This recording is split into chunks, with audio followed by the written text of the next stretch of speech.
கலந்து கொண்டிருக்கிறதா நாங்கள் யாவரையும் ஆண்டவரும் இரட்சகருமாகிய இயேசு கிறிஸ்துவின் இனிதான நாமத்தினால் உங்களை நான் வாழ்த்துகிறேன். கர்த்தர் உங்களை ஆசீர்வதித்து பெருக செய்வாராக. ஆமென். அல்லேலூயா, அல்லேலூயா. தொடர்ந்து எனக்கு சீட்டு விழுந்திருக்கிறது. பாஸ்டருக்கு ஒரு தொண்டை பாவம் எனக்கு சொல்றாரு இல்லையா, பிரசங்கம் கொடுக்குறாரு, நான் ஆயுதமாக வேண்டிய சூழ்நிலையில இருக்கிறேன். ஏன்னா காலையில துவங்கி ஒரு சொல்லுவாரா எப்படி, ஏன்னா எதுக்கு ஆயுதமா இருக்குன்னு காலையிலேருந்து ஓடிட்டு இருக்கு. ஆனா ஒரு வசனம் ஓடிட்டே இருக்கும். திடீர்னு சொன்ன என்ன செய்யுது ஏது செய்யுது அப்படின்னு சொல்லிட்டு, அதனால கர்த்தர் ஆயுதப்படுத்தி கொண்டு இருக்கிறார். அதற்காக நான் கர்த்தரை துதிக்கிறேன். பாஸ்டருக்கு நான் நன்றி சொல்றேன். இது ஒரு பெரிதான வாய்ப்பு. அல்லேலூயா. இது பெரிதான ஒரு கிருபை. தொடர்ந்து உங்கள் மத்தியில் பேசும்படியாக கர்த்தர் எனக்கு தெய்வ பாராட்டி இருக்கிறார். அது மாத்திரம் இது எனக்கு பிரயோஜனமா இருக்கிறது. ஆமென். அநேக வசனங்கள் காலையில் எழுந்த உடனே சாயந்தரம் ஜபத்துக்கு ஆராதனைக்கு வருவதற்கு முன்னாடி சிலர் எங்க மனைவிக்கு தெரியும். அவர் பிரசங்கம் பண்ணா ஒரு கிட்டத்தட்ட எப்படி ஒரு 4 மணி நேரம் 5 மணி நேரம் தேவ சமூகத்தில் இருந்து பழக்கம் ஆண்டவர் கொடுக்கிறவர். ஆனால் இங்க ஆயுதப்படுத்திக் கொண்டே இருக்கும்படி கர்த்தர் உதவி செய்திருக்கிறார். அல்லேலூயா. கர்த்தர் நல்லவர். இந்த நாளிலே நாம் தியானிக்க வேண்டிய ஒரு பகுதியை நாம் வாசிக்கலாம். ரோமருக்கு எழுதின நிருபம் 15ஆம் அதிகாரம் 6ஆம் வசனத்தை நீங்க வாசிக்கலாம்.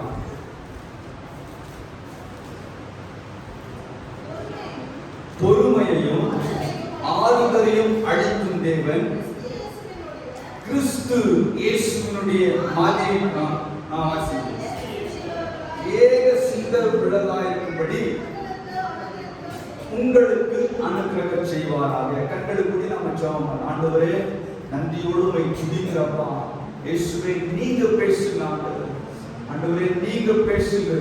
இயேசுவின் நாமத்தினாலே நாவையும் உதடுகளையும் வாயையும் உடைய கரத்துல நான் ஒப்பு கொடுக்கிறேன்.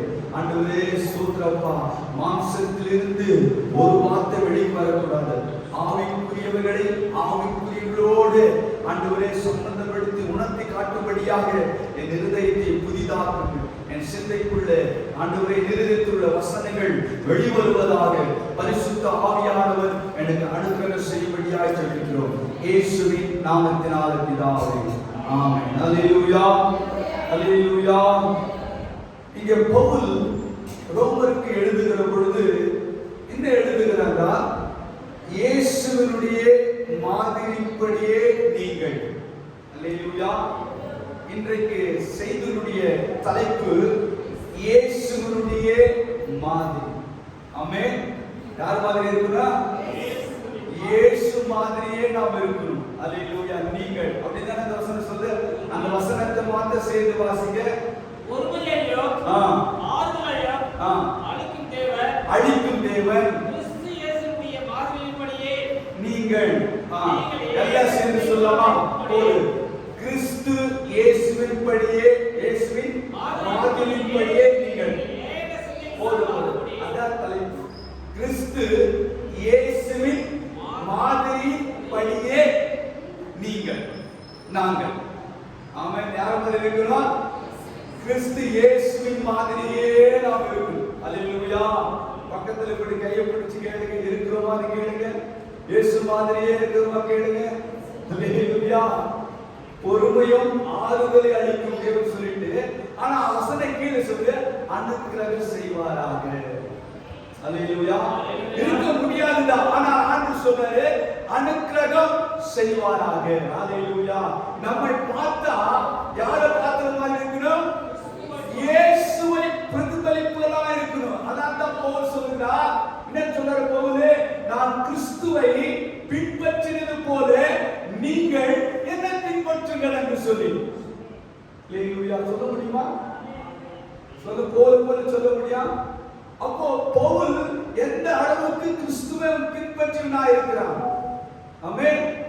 என்ன சொல்றது? நான் கிறிஸ்துவை பின்பற்றினது போல நீங்கள் என்னை பின்பற்றுங்கள். அப்ப இந்த வசனம் என்ன சொல்றா?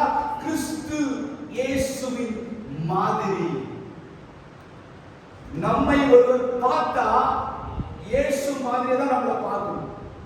ஆமென்.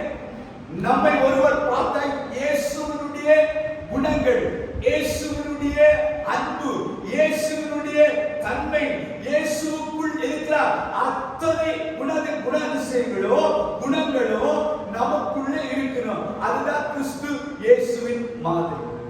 அல்லேலூயா. நாம் இருக்கிறோமா? சில நேரங்களில் இருக்க முடிய மாட்டேங்குது. ஆனா கிறிஸ்து அதுதான் ஆண்டவர் கீழே சொல்ற அனுக்கிரக செய்வாராக. இந்த 21 நாட்கள் முடிவதற்குள்ள நீங்க இயேசுவின் மாதிரியாக இருக்கும்படியாக ஆண்டவராகிய இயேசு கிறிஸ்து உங்களுக்கு அனுக்கிரக இயேசுவின் நாமத்தினாலே செய்வாராக. அல்லேலூயா. அதுக்காகத்தான் உபவாச ஜெபம். ஏன்னா உபவாச ஜெபம்னா நம்முடைய கோபங்களை கட்டுப்படுத்தும், நம்முடைய ஜென்ம சுபாவங்களை அழிக்கும், உலகத்துக்குரிய தன்மைகள் நமக்குள்ள வராதபடி இந்த உபவாச ஜெபம் ஒவ்வொரு நாளும் ஜெபிக்கும் பொழுது இந்த உபவாச ஜெபத்தில் அத்தனை தன்மைகள் இருக்கிறது. ராமன் சொல்ல மாட்டீங்களா? எனக்கு தெரிஞ்ச நாள் முழுவதும் பண்ணோம் 1.5 மணி நேரம் தேவ சமூகத்தில் எவ்வளவு சந்தோஷம். 21 நாள் மாத்திரமல்ல, ஒரு வருஷம் முழுவதும் தேவ சமூகத்துல 1.5 மணி நேரம் இருக்கும் பொழுது நம்மை வசனத்தினால உருவாக்குவார், ஆவிக்குரிய காரியங்களினால தேவன் நம்மை உருவாக்குவார். அல்லேலூயா. அல்லேலூயா. நான் என்னுடைய திருச்சபையில் சொல்றேன், 5 பேர் இருந்தாலும் 7 to 8 மணி வரைக்கும் ஜெபம் பண்ணுங்க. யார் வரல கர்த்தர் ஒருவர் இன்னைக்கு 2 மாசமா அந்த ஜெபத்தை வந்து நடக்குது. அல்லேலூயா. அல்லேலூயா. ஏன் சொல்றேன்னா ஒரு உபவாச ஜெபம் என்பது ஒரு மனிதனை மாற்றும். ஒரு உபவாச ஜெபம் என்பது ஒரு மனுஷனுடைய சுபாவங்களை மாற்றும். அதனால நம்மளை பார்க்கிறோம்லாம் இயேசுவின் மாதிரியே தான் பார்க்கணும். யார மாதிரி? வேற மாதிரி இல்ல, இயேசுவின் மாதிரியே நம்ம பண்ணணும், பார்க்கணும். அல்லேலூயா. அப்ப இயேசுக்குள் என்ன தன்மைகள் இருந்தது, இயேசு எப்படிப்பட்டவராக இருந்தார், அவருடைய சுபாவங்களை அறிந்து கொள்ள வேண்டும் என்றால் வேதத்தை நம்ம நல்லா படிக்கணும். ஆமென். அவருடைய குணாதிசயம் ஒரு ரெண்டு சொல்லுங்க பாருங்க. சூப்பர். அன்பானவர், இரக்கம் உள்ளவர், மன்னிக்கிறவர், சூப்பர். தயவு உள்ளவர், சூப்பர். சத்தமா சொல்லுங்க. தாழ்மை உள்ளவர், சூப்பர். அப்புறம் உதவி செய்கிறவர், அப்புறம் கீழ்படுகிறவர். இப்படி பார்த்தீங்களா? எத்தனை சொல்லிருக்கீங்க? இத்தனை சொல்லிருக்கீங்க. பொறுமை உள்ளவர், இரக்கம் உள்ளவர், அன்புள்ளவர், அப்புறம் அடிச்சா அமைதியா இருக்கிறவர், கண்ணத்தில் அடிச்சு வந்து என்ன பண்றாரு, காரியத்துக்கு என்ன பண்றாரு, பொறுமையா இருக்கிறாரு. அப்போ பொறுமை உள்ளவர். சில இடங்களில் தேவாலயத்தில் கோபப்படுறார், அது தனி. ஆமென். இரக்கம் உள்ளவர், அன்புள்ளவர். அப்போ இயேசுக்குள்ள ஐயோ அவர் புகழ 1000 நாவுகள் என்ன பண்ணாரு. அப்போ ஆண்டவர் நம்மை எப்படி படைத்திருக்கிறாரு, அவருடைய ரூபத்தின்படி, அவருடைய சாயல்கள். அப்போ அவருக்குள்ள இருக்கிற அத்தனை தன்மைகளும், அவருக்குள்ள இருக்கிற அத்தனை குணாதிசயங்களும், அவருக்குள்ள இருக்கிற அத்தனை சுபாவங்கள் யாருக்கு இருக்குதோ அவங்க தான் இயேசுக்கு மாதிரியா இருக்கும். அல்லேலூயா. அல்லேலூயா. அப்ப பவுல் சொல்ற இந்த தைரியத்தை பவுல் சொன்னார், நான் கிறிஸ்துவை பின்பற்றினது போல நீங்கள் என்னை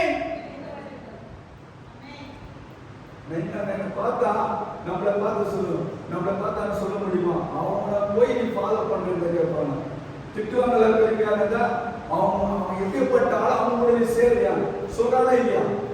சொல்றாங்களா யாரும் அப்பா அம்மா பார்த்தா ஏன்னா அவங்கள போய் நீ என்ன ஃப்ரெண்ட்ஷிப் வச்சிருக்க, அவன் எப்படிப்பட்ட ஆளு அப்படி ஒண்ணு யாரும் நம்மள சொல்லக்கூடாது.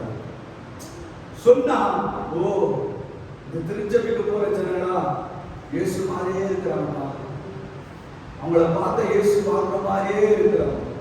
அல்லேலூயா. அந்த மாதிரி அப்பாவுக்கு நம்ம பேர் எடுத்துக் கொடுக்கணும். அல்லேலூயா. யாருக்கு? அப்ப நம்மளை பார்த்து பல மனிதர்கள் நம்முடைய சுபாவங்களை, நம்முடைய தன்மைகளை அவங்க புகழும்போது யாருக்கு அதுக்கு புகழ்ச்சி?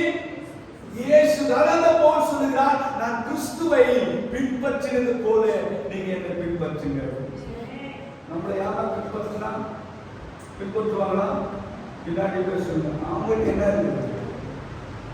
அப்படின்னு யாரு வர சொல்லுவது. அப்பா இயேசுவுக்குள்ள சில தன்மைகள் இருந்தது, அது ஏகப்பட்டது. அவரை போல இந்த உலகத்துல பொறுமை உள்ளவர், அவரை போல இந்த உலகத்தில் அன்புள்ளவர், அவரை போல இந்த உலகத்தில் இரக்கமுள்ளவர்.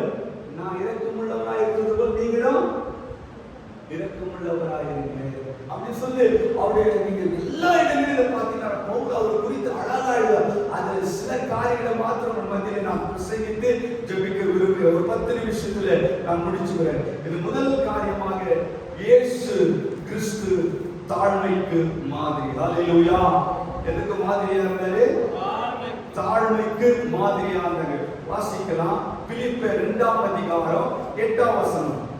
பிலிப்பியர் 2ஆம் அதிகாரம் 8ஆம் வசனம். அவர் மனுஷ ரூபமாய் காணப்பட்டு, அதற்கு முன்னாடி ஒரு யோவான் எழுதின சுவிசேஷ புஸ்தகம் 13:15 நீங்க வாசிங்க. யோவான் 13:15 ஒருத்தர் வாசிங்க.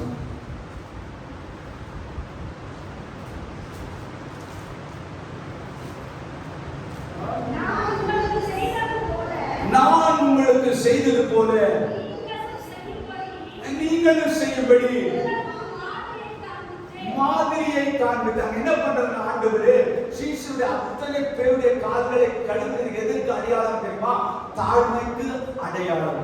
நான் உங்களுக்கு மாதிரியை காண்பித்தது போல நீங்களும் சொல்லி வாசிங்க.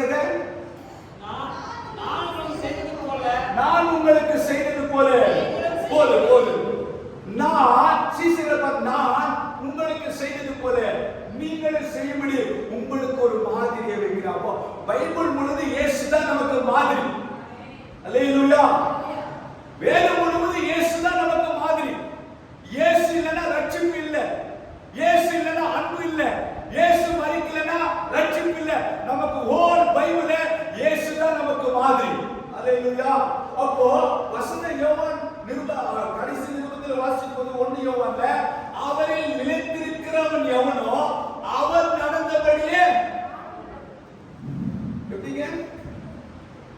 அவரில் நிலைத்திருக்கிறவன் எவனோ அவன் நடந்தபடியே தானும் நடக்கணும். நான் இயேசுக்குள்ள இருக்கிறேன், நான் சபைக்கு வருகிறேன் அப்படின்னு நாம சொல்லுவோமானால் அவன் நடந்தபடியே நாமும் நடக்க வேண்டும். அதுதான் சத்தியம். ராமன் சொல்ல மாட்டீங்களா? ராமன் சொல்ல மாட்டீங்களா? அப்ப எல்லாவற்றையும் ஆண்டவர் நமக்கு என்னன்னா மாதிரியாக காண்பித்து இருக்கிறார், மாதிரியாக காண்பித்து இருக்கிறார். ஒரு தடவை டிஜிஎஸ் அங்கிள் வந்து பேங்க்ல இருக்கும்போது அந்த பேங்க்ல ஒர்க் பண்ணவங்க அவர்கிட்ட 2-3 தடவை நல்ல நடந்த ஒரு புஸ்தகத்தில் எழுதியிருக்கிறாரு. ஒர்க் பண்ணி அந்த ஊழியத்தை செஞ்சிருக்கும் போது பேங்க்ல ஒர்க் பண்ணும்போது அங்க இருக்கிற அவர் கீழே இருக்கிற ஒரு அதிகாரி வந்து ஏதோ ஒரு டவுட் கேட்டிருக்கிறார். டவுட் கேட்கும் போது என்ன நடந்ததுன்னா திடீர்னு அவருக்குள்ள ஏதோ ஒரு கோபம் வந்துட்டு பேசிட்டாரு. இப்போ எதிர இருக்கிற ஆள் என்ன சொல்றாரு நல்லா கவனிக்கிறார் பாருங்க. டிஜிஎஸ் அங்கிள் எத்தனை பேருக்கு தெரியும்? DGS uncle DGS Dhinakaran. DGS Dhinakaran Paul தினகரன்ல அங்கிள் அங்கிள் தான் சொல்லுவோம். டிஜிஎஸ் தினகரன் எத்தனை பேருக்கு தெரியும்? நல்லா கவனிக்கணும். கொஞ்சமா கொஞ்சம் பாப்பா. ஓகேங்களா? அப்போ அவர் ஒர்க் பண்ணும் போது திடீர்னு என்ன பண்றாராம், ஏதோ கோபப்பட்ட உடனே வந்துட்டு அவர் நின்னுட்டார். ஐயா நீங்களா? அவ்வளவுதான். ஐயா நீங்களா அப்படி சொன்ன உடனே இவருக்குள்ள நீங்களான உடனே அப்ப இது யாரு? இயேசுவை பிரதிபலிக்கிற ஒரு தேவ மனுஷன். உடனே மனசு உடைஞ்சிட்டு அவர்கிட்ட அந்த காயத்துக்காக மன்னிப்பு கேட்டதுல 3 நாள் உபவாசம். ஒரு சின்ன கோபப்பட்டதுக்காக. அல்லேலூயா. இப்போ நாம எத்தனை தடவை நம்ம பொறுமை இழக்கிறோம், எத்தனை தடவை நம்முடைய தன்மைகளை இழக்கிறோம், எத்தனை தடவை நமக்கு கோபம் வருது, எத்தனை அப்ப நமக்குள்ள யாரு இயேசு இருந்தா நமக்கு கோபம் வரல, இயேசு நமக்குள்ள இருந்தா பொறுமை இருக்கு, இயேசு நமக்குள்ள இருந்தா அன்பு இருக்கு, இயேசு நமக்குள்ள இருந்தா இரக்கம் இருக்கு. அதாவது ஆண்டு சொல்றாரு மாதிரி இது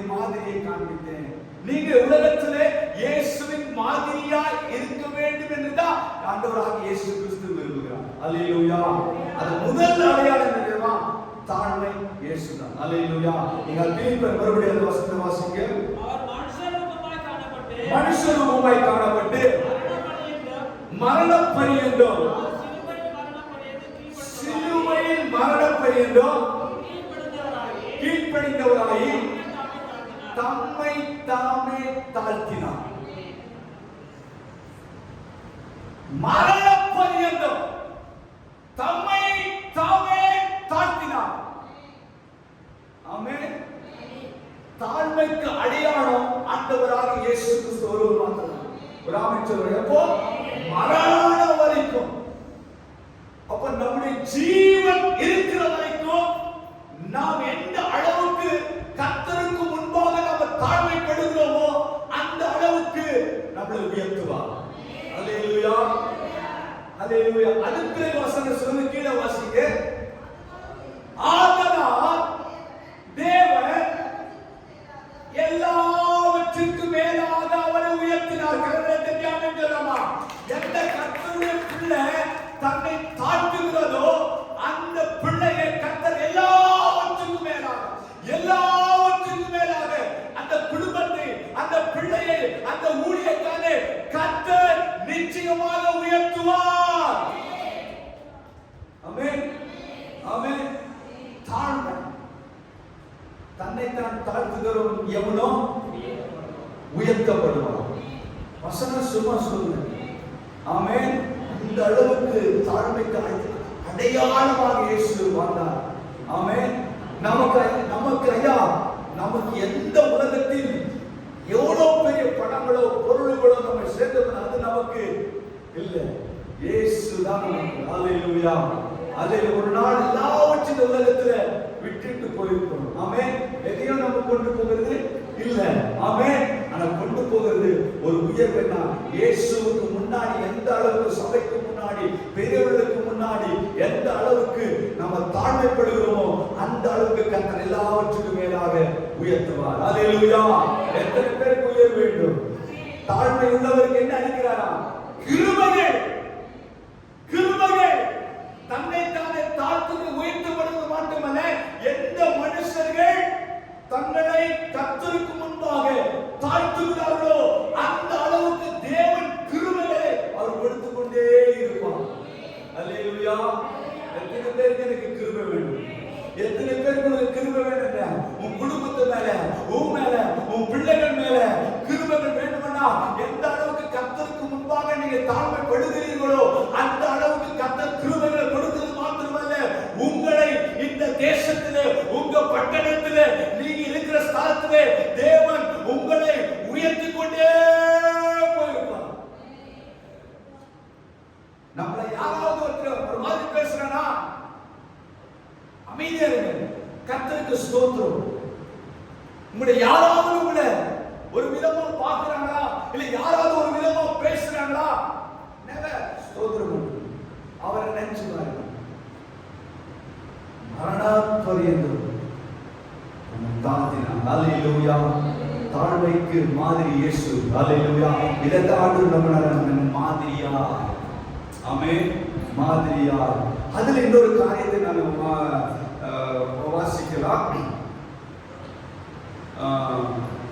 1 ராஜாக்கள் 21ஆம் அதிகாரம் 27, 28. அந்த ஆகாப் ராஜாவை குறித்து ஒரு வசனம் சொல்லுகிறது. வாசிங்க. 1 ராஜாக்கள் 21, 27, 28. ஆகாப் இந்த வார்த்தைகளை கேட்ட பொழுது தன் வஸ்திரங்களை கிழித்து தன் சரீரத்தின் மேல ரத்தை போர்த்திக் கொண்டு உபவாசம் பண்ணி தாழ்மையாய் நடந்து கொண்டான். அடுத்த வாசிங்க.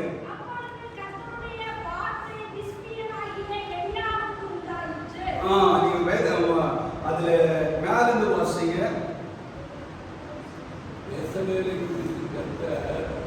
20 வேணாம்,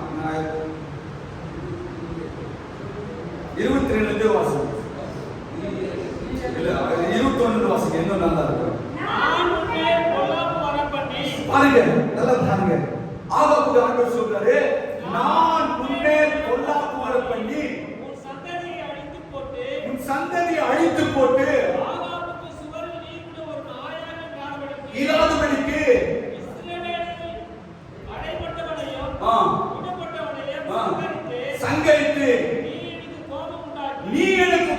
உண்டாக்கி இஸ்ரவேலை பாவம் செய்ய பண்ணின நிமித்தம் உன்னுடைய குடும்பத்தையும் யோவாபின் குமாரனாகிய எரேமியாவின் குடும்பத்துக்கும் அகியாவின் குமாரனாகிய பாஷாவின் குடும்பத்துக்கு சமானமாக்குவேன் என்றார். சொன்னார்.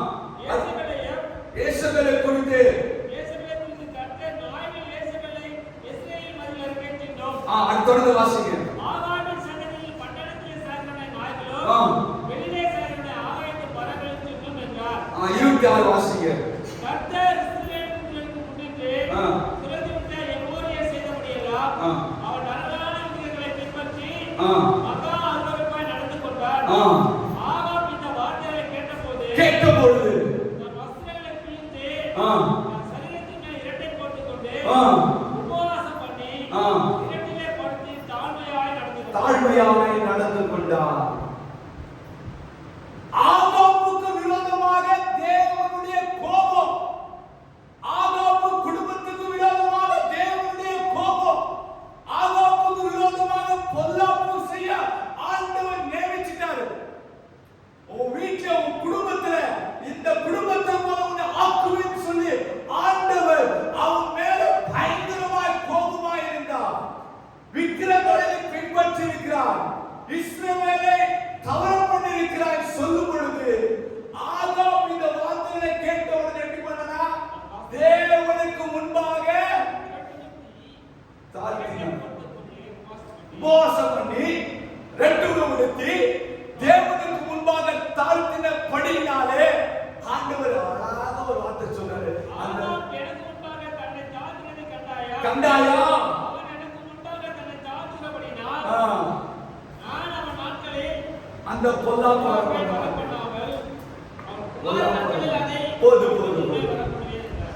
உன் குடும்பத்துல உன் கணவன் மனைவி பிள்ளைகள் யாரா இருந்தாலும் சரி கர்த்தருக்கு முன்பாக தாழ்த்தப்படுகிற பொழுது ஒருவேளை பின்னாட்களிலே தேவனுக்கு ஏதோ ஒரு காரியத்தில் நம்ம கோபம் கொண்டிருக்கலாம், பின்னாட்களிலே தேவனுக்கு விரோதமாக ஏதாவது காரியத்தை செய்திருக்கலாம், ஒருவேளை நம்ம நிமித்தமாக தேவன் ஏதோ ஒரு கோபம் பண்ணிருக்கலாம், நம்மை கொண்டு ஆண்டு ஏதோ ஒரு காரியத்திற்கு மனஸ்தாபம் பண்ணிருக்கலாம், அது நமக்கு தெரியாது. ஒருவேளை நம்முடைய கணவன் நிமித்தமாக அல்லது நம்முடைய மூதாதையர் நிமித்தமாக இல்லை நம்ம தாய் தகவல் நிமித்தமாக ஏதோ நம்முடைய குடும்ப சந்ததியிலிருந்து ஏதோ சில சாபங்கள் நம்முடைய பின்தொடர்ந்து வந்து கொண்டிருக்கலாம். ஆனா உன் குடும்பத்துக்காக கர்த்தருக்கு முன்பாக நீ தாழ்த்தப்படுகிற பொழுது ஆண்டவர் சொல்ற அந்த பொல்லாப்பை உன் மேல நான் வரப்பண்ண மாட்டேன். ஏன்னா ஆகாப் எனக்கு முன்பாக தாழ்த்தினபடினாலே அந்த பொல்லாப்பு அவன் மேல வரப்பண்ண மாட்டேன். அவன் இருக்கிற வரைக்கும் நான் செய்ய மாட்டேன். அல்லேலூயா. நமக்கு தெரியாது, நம்ம அப்பா அம்மா ஏதோ தவறு செய்திருக்கலாம், மூதாதையருடைய சாபங்கள் பின்தொடர்ந்து இருக்கலாம். நீ ஏதோ நிறைய இடங்கள் ஜபத்துக்கு போகும்போது ஒரு குடும்பத்துல 3 பேரு 2 பேரு ஒரு மாதிரியா இருப்பாங்க, பேச முடியாது, ஏதோ ஒரு காரியங்கள் தொடர் சாபங்கள், அது ஏதோ காரியங்கள் நமக்கு தெரியாது. ஆனா உன் குடும்பத்துக்காக உன் பிள்ளைகளுக்காக நீ தேவ சமூகத்துல தாழ்த்துகிற பொழுது ஆண்டவர் நிச்சயமாக அந்த பொல்லாப்பு மேல வரப்பண்ண மாட்டான். அல்லேலூயா. ஆண்டவர் கோபப்பட மாட்டான், கோபப்பட மாட்டான். எத்தனை பேர் நம்புறீங்க? ஆகாபுவை ஆண்டவர் நினைச்சிட்டார், அழைக்கணும் நினைச்சு. ஆனா இந்த வார்த்தைகளை கேட்ட உடனே ஆகாப் என்ன பண்ணனா உபவாசம் பண்ணி ரெட்டுடுத்தி கர்த்தருக்கு முன்பாக தாழ்த்தினபடினாலே இந்த பொல்லாப்பு மேல ஆண்டவர் பார்க்கிறார். எலியா சொல்றதுக்கு வராரு, சொல்றதுக்கு வந்த உடனே எலியா பார்த்து சொல்றாரு, பாத்தியா பாத்தியா ஆகாப்பு எனக்கு முன்பாக தன்னை தாழ்த்தினபடினாலே இந்த பொல்லாப்பை நான் அவன் மேல சுமத்த மாட்டேன், அதை மன்னிச்சிடுறாங்க ஆண்டவர். அல்லேலூயா. ஒரு தாழ்மைக்கு ஒரு சந்ததி ஆண்டவர் காப்பாற்றுறார். ஆமென். ஒரு மனுஷன் தாழ்த்தினதுக்காக ஆண்டவர் அவனை காப்பாற்றுகிறார். உன் ஜெனரேஷன் அதை செய்ய மாட்டேன். ஆமென். அல்லேலூயா. அல்லேலூயா. எத்தனை பேர் நம்புறீங்க? ஒருவேளை நம்முடைய வாழ்க்கை தெரியாதுங்க, நமக்கு தெரியாது, அதே கொஞ்சம் எழுந்து ஆண்டவர் எல்லாம் முழங்கால் படிட்டு தேவ சமூகத்துல எல்லாம் ஜெபம் ஆண்டவர். சில நேரங்களிலே நம்முடைய ஆசீர்வாதத்திற்கு ஏதோ ஒரு பாவம் இருக்கலாம். நம்முடைய குடும்பத்தின் மேலே ஏதோ நீங்காத ஒரு சில காரியங்கள் இருக்கலாம். நம்ம பிள்ளைகள் மேல இருக்கலாம். ஏதோ நமக்கு தெரியாது. நம்முடைய மூதாதையர் சில கிரியைகள் நம்ம குடும்பத்திலே தொடர்ந்து வந்து கொண்டே இருக்கலாம். யார் இப்பொழுது தாழ்த்தப்படுகிறார்களோ அந்த பொல்லாப்ப இந்த வாழ்க்கையில் இயேசுவின் நாமத்தினாலே இந்த ராத்திரி வேளையில் இருக்காது என்று நான் நம்புகிறேன்.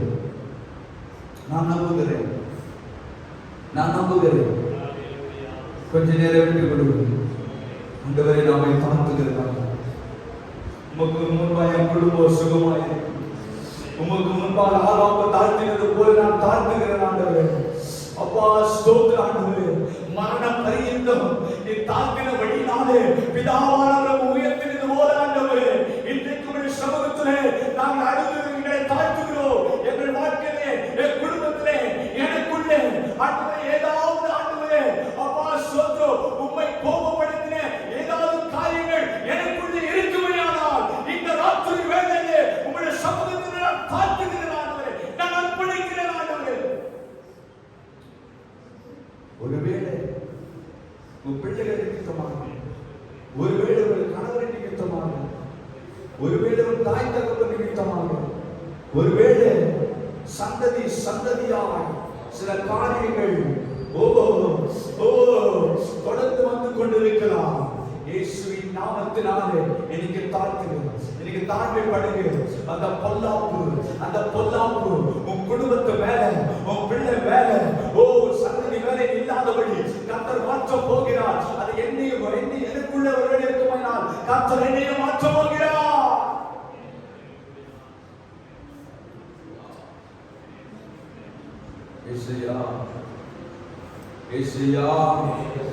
ஆகாப்பு தனக்கு முன்பாக தாழ்த்தினது போல இந்த பொல்லாப்பை மேல சுமரக்கூடாது. கோபம் குடும்பத்தில் வேதாந்தங்கள் வரக்கூடாது.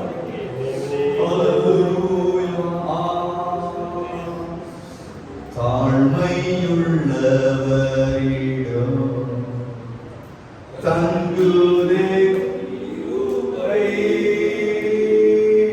தாழ்மையுள்ளவரிடம்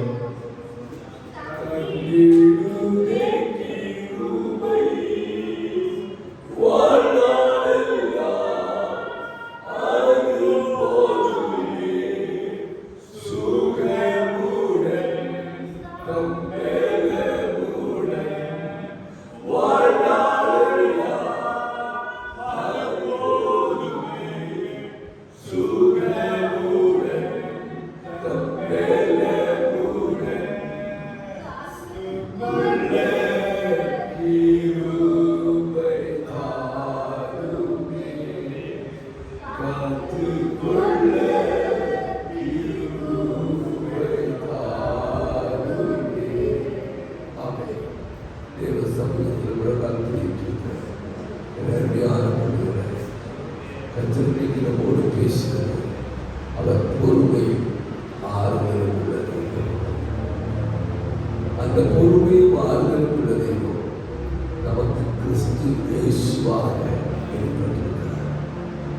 அந்த கிறிஸ்து இயேசுவின் மாதிரியின்படியே நாம் நம்முடைய வாழ்க்கையை வாழ பவுல் நமக்கு உணர்த்துகிறார். பவுல் நமக்கு ஒரு மாதிரியார், இரண்டாவது மாதிரியார், இயேசுவின் மாதிரியை பின்பற்றி நடந்த, இயேசுவின் அடிச்சுவடுகளை பின்பற்றி நடந்த பவுலின் அடிச்சுவடுகள். அவரை போல வாழ்ந்தார். நம்மிடத்திலும் கர்த்தர் அதை எதிர்பார்க்கிறார். அன்றுவரே முன்பாக நான் சில தவறுகளை செய்திருக்கிறேன். ஆனால் கர்த்தர் நீர் எனக்கு மன்னிக்க வல்லமை உள்ளவர், என் மேல் பொறுமையாக இருக்க வல்லமை உள்ளவர், எனக்கு ஆறுதலை தர வல்லமை உள்ளவர். அதற்கு உதாரணத்தை கர்த்தரோடு பேசி ஆகாவின் இஸ்ரவேலின் ராஜா, அவன் மனைவி யேசபேல், இருவருக்கும் கர்த்தருடைய வார்த்தை கடந்து வந்தது. யேசபேல் கர்த்தருடைய வார்த்தைக்கு இடம் கொடுக்கிறவர், கர்த்தருடைய ஆக்கினை தீர்ப்பு நாய்கள் தீர்க்கும் என்று சொல்லப்பட்டது. அப்படியே அவள் நாய்களால் கடித்து குதிரை சிந்தப்பட்டார், சாகடிக்கப்பட்டார். ஆகாவுக்கும் மரண ஓலை வந்தது. கர்த்தர் சொன்னார், நீ இப்படியாகவே. உடனே அவன் தாழ்த்தினார், உபவாசம் இருந்தார், தேவ சமூகத்திலே தன்னை ஒப்பு கொடுத்தார். ஆண்டவர் உடனே எலியாவுக்கு சொன்னார், பாத்தியா, அவன் என் வார்த்தைக்கு கீழ்ப்படுத்தி அவன் தன்னை மாத்திக்கிட்டதை பாத்தியா, நான் அதனால ஒண்ணு செய்ய போறேன். இவன் சந்ததியில அடுத்த சந்ததியில தான் நான் இந்த தப்புக்கு தண்டனையை கேட்பேன், இதுல கேட்க மாட்டேன். அதை ஆண்டவர் சொன்ன மாறுறது அப்படிங்கிறது நம்முடைய வாழ்க்கை மாறினா. அல்லேலூயா. இந்த சமூகத்தில் எச்சரிக்கை பெற்றிருக்கிறோம், எச்சரிக்கை பெற்றிருக்கிறோம்.